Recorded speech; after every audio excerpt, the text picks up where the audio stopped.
वक्त की रफ्तार।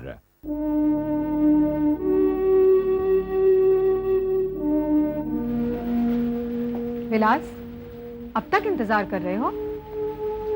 मानसी आएगी, मानसी जरूर आएगी। वो मुझे राखी बांधे बिना नहीं रह सकती। उसे पता है मैं उसका इंतजार कर रहा हूं। हमारे बीच जो कुछ भी हुआ होगा, मगर राखी का धागा इतना कच्चा तो नहीं होता। वो जरूर आएगी। वो अब नहीं आएगी विलास। जिन लोगों की बात तुम कर रहे हो वो लोग टूट चुके हैं। ये रिश्ते, ये नाते, ये बंधन अब सब तुम्हारे लिए बेकार है। तुम्हें सिर्फ अपने मकसद के बारे में सोचना चाहिए। अगर तुम थोड़ी देर और यहां रुके तो तुम्हारी फ्लाइट मिस हो जाएगी। जाओ विलास, अब जाओ। मानसी जरूर आएगी। मानसी नहीं आएगी विलास। मैडम, मैंने तमाम कोशिशें कर ली, पर फ्लाइट तो 2 मिनट के लिए भी डिले नहीं हो सकती। हमें इसी वक्त चलना पड़ेगा। चलो विलास। जाओ विलास, अब इंतजार करने का कोई फायदा नहीं।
क्या हुआ नंदू? हाथ को देख रहा हूं। इस कलाई पर आज तक कभी राखी नहीं बंधी।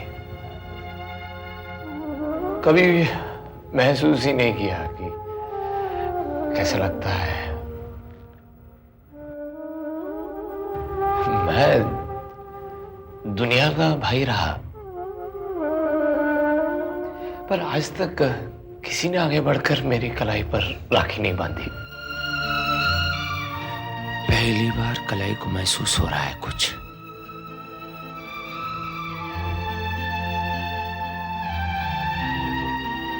घड़ी की टिक टिक नहीं है ये, वक्त में बांधा एक रिश्ता है ये।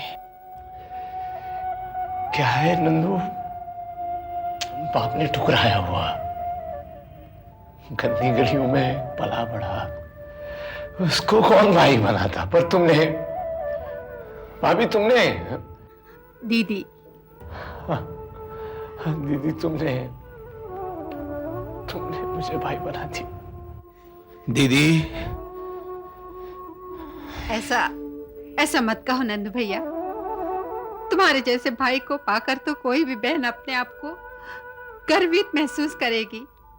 तुम्हारा जैसा भाई जिसे मिल जाए उसके तो भाग्य खुल जाए। तुम्हारी बहन नहीं है, मेरे भाई हैं। मेरे 3 भाई हैं, लेकिन अब वो नहीं आते।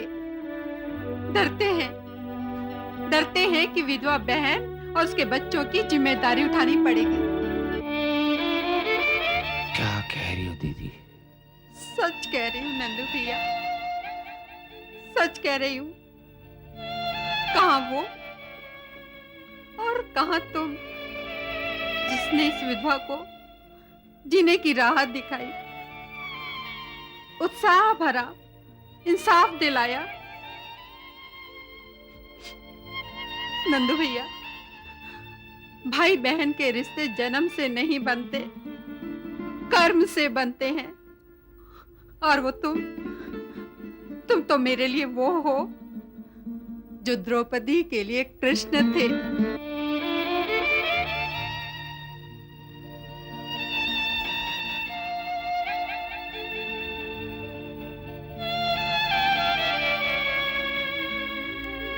क्या क्या ढूंढ रहे हो? नहीं, मैं देखो ना, आज ही मेरे पास कुछ नहीं है। नहीं, तुम्हारी ये आंखों के आंसू इस थाली में जो गिरे ना, ये आंसू किसी हीरे से कम नहीं है। और फिर तुमने अपनी जिंदगी की दबी हुई बातों को खोल के जो राह दिखाई है, उसके आगे और क्या चाहिए? बस मुझे मेरा भाई मिल गया, मुझे अब और कुछ नहीं चाहिए, और कुछ नहीं चाहिए नंदू भैया, और कुछ नहीं चाहिए। बस तुम चाहिए, तुम।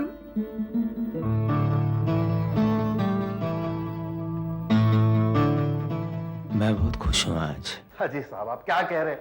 आप तो उनसे बिल्कुल नहीं मिल सकते, नामुमकिन है। अजी साहब, नामुमकिन इसलिए क्योंकि वो यहां है ही नहीं, वो तो न्यूयॉर्क चले गए। Yes, I am sorry. नमस्ते, विलास जी से कहिए मानसून से मिलने आए हैं। आप उनकी छोटी बहन है ना? जी। वो तो कुछ देर पहले ही यहां से रवाना हो गए हैं। कोई बात नहीं, मैं इंतजार कर लूंगी। कब तक आएंगे वो? क्या मतलब, आपको पता नहीं? वो तो न्यूयॉर्क चले गए हैं। क्या?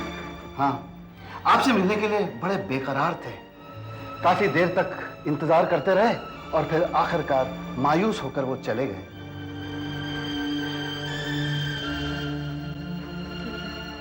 कोई बात नहीं। अगर उनका फोन आ जाए तो मुझे कुछ उन्हें बताना है। नहीं, बताने जैसा कुछ नहीं।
मानसी, जी पापा। क्या बात है, तुम इतनी उदास क्यों? कुछ नहीं पापा। रुको मानसी, अपने पापा को नहीं बताओगी?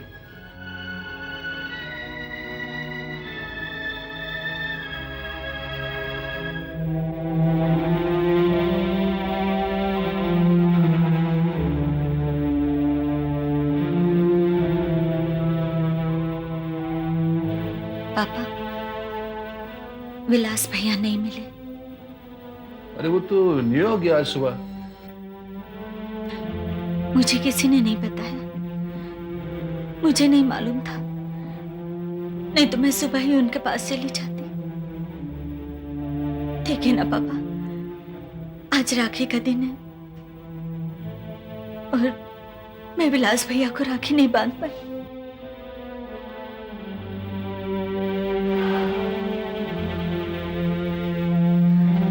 ठीक है मानसी, ऐसे होता है। दिल को मत लगाओ। पापा, विलास भैया घर से गए, दिल से नहीं गए। ये दूसरा साल है पापा। पिछले साल भैया नहीं थे और इस साल भैया होकर भी नहीं है। Relax relax relax. हाँ पापा, अब तो मैं अपने मन को ही समझाती रहती हूँ। मेरा बचपन तीनों भाइयों के साथ इतना अच्छा बीता। सब एक दूसरे को कितना प्यार करते थे, कितनी इज्जत करते थे। हम लोग एक एक त्योहार कितनी अच्छी तरह मनाते थे। लेकिन अब त्योहार आते हैं, चले जाते हैं, खुशियां आती चली जाती, घर इतना सुना सुना लगता है पापा। मानसी, खुशियां मानने से होती हैं, मनाने से नहीं।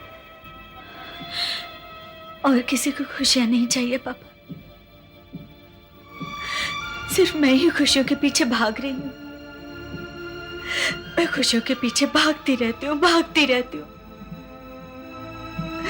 खुशियां मेरे हाथ में भी आती है, अचानक धक्का लगता है और खुशियां बिखर जाती है, चूर चूर हो जाती है पापा।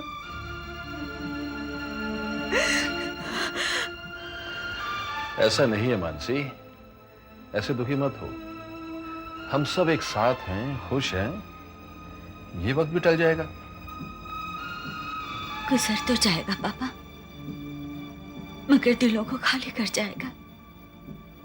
पापा, योगी भैया नफरत में चल रहे हैं। आज जो उन्होंने मुझे कहा ना, वो तो बहुत ही शॉकिंग था। क्या कहा उसने? आज जब मैं विलास भैया को राखी बांधने जा रही थी तो उन्होंने मुझे रोक दिया। उन्होंने मुझे कहा कि या तो विलास भैया मेरे भाई या वो। ऐसा कहा उसने? मैं पूछूंगा उससे। पापा प्लीज ऐसा कुछ मत करिएगा, नहीं तो खामखा घर में टेंशन होगा और अब मैं ज्यादा टेंशन बर्दाश्त नहीं कर पाऊंगी। नहीं नहीं मानसी, कोई टेंशन नहीं होगा, पर मेरा उससे पूछना बहुत जरूरी है। ऐसी बातों को यही रोक देना चाहिए, वरना आगे चल के मुश्किल पड़ जाती है। पापा प्लीज नहीं। अच्छा तुम एक काम करो, जाके हाथ मुंह धो के आओ और मेरे लिए गर्मा गर्म कप कॉफी का बनाओ। हैं? चलो जाओ। जी पापा।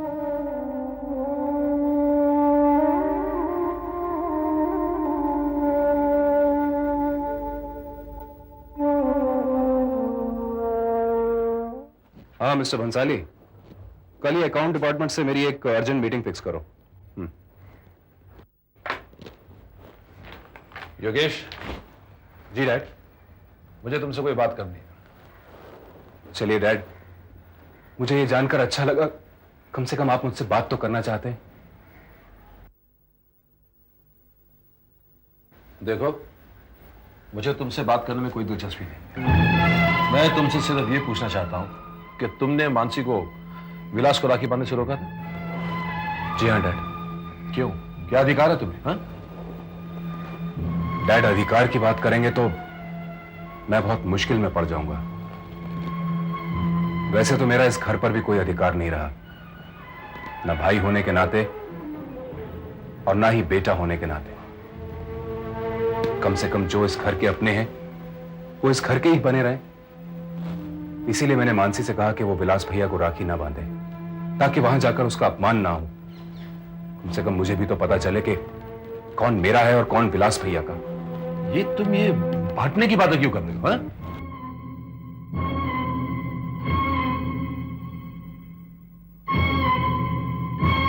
बंटवारा तो हो चुका डैड, कोई माने या ना माने।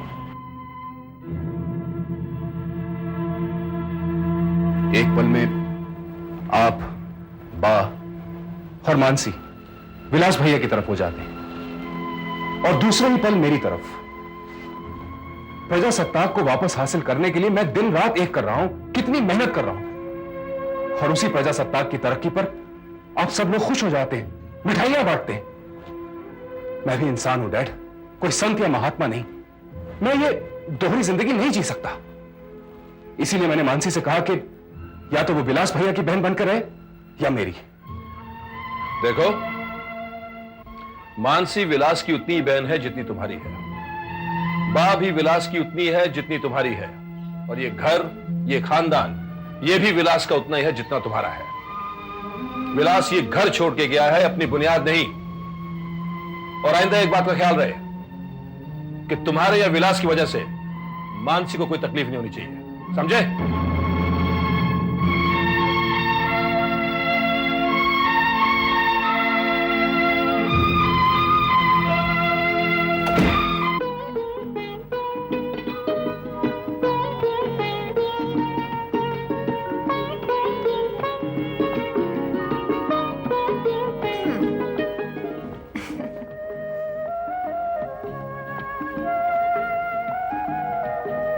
तुमने ड्रग्स छोड़ दिए हैं, मुझसे वादा करो कि अब दोबारा उसे शुरू नहीं करोगे। दीदी, मैंने तुम्हें वचन दिया है, जान दे दूंगा मगर वचन नहीं तोड़ूंगा। जान दे तुम्हारे दुश्मन, मुझे तुम पे पूरा भरोसा है।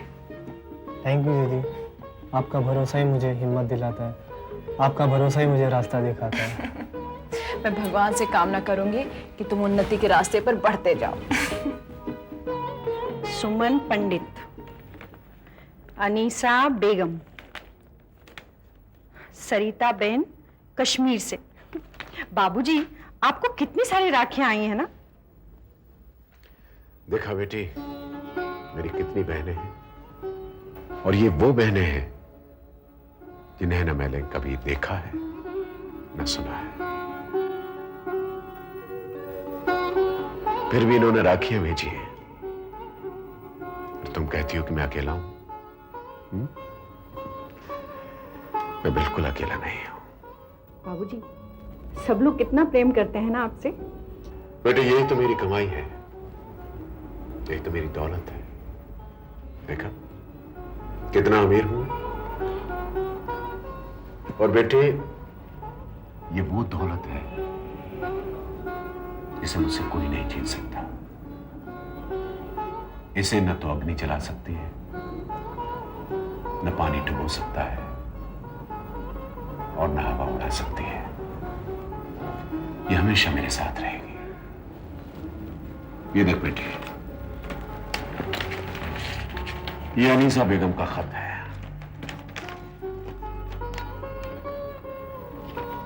आदरणीय भारद्वाज जी,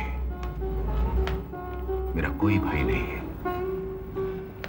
ये त्योहार हम नहीं मनाते, मगर जज्बात को मजहब की कोई बंदिश नहीं होती। मैं खुद को आपकी बहन समझकर खुश हो रही हूं। भाई वही होता है जो बहन की रक्षा करे। राखी के धागों का यही तो अर्थ होता है। आपको याद होगा, 5 साल पहले शहर में मजहबी दंगे हो रहे थे, और आपने एक अनजान टैक्सी ड्राइवर को अपने घर में पनाह दी थी। वो मेरे पति हैं। आज आपकी वजह से मैं सुहागन हूं। मेरी उम्र भी आपको लक्ष्य है। आपके बच्चे खुश रहें, भूल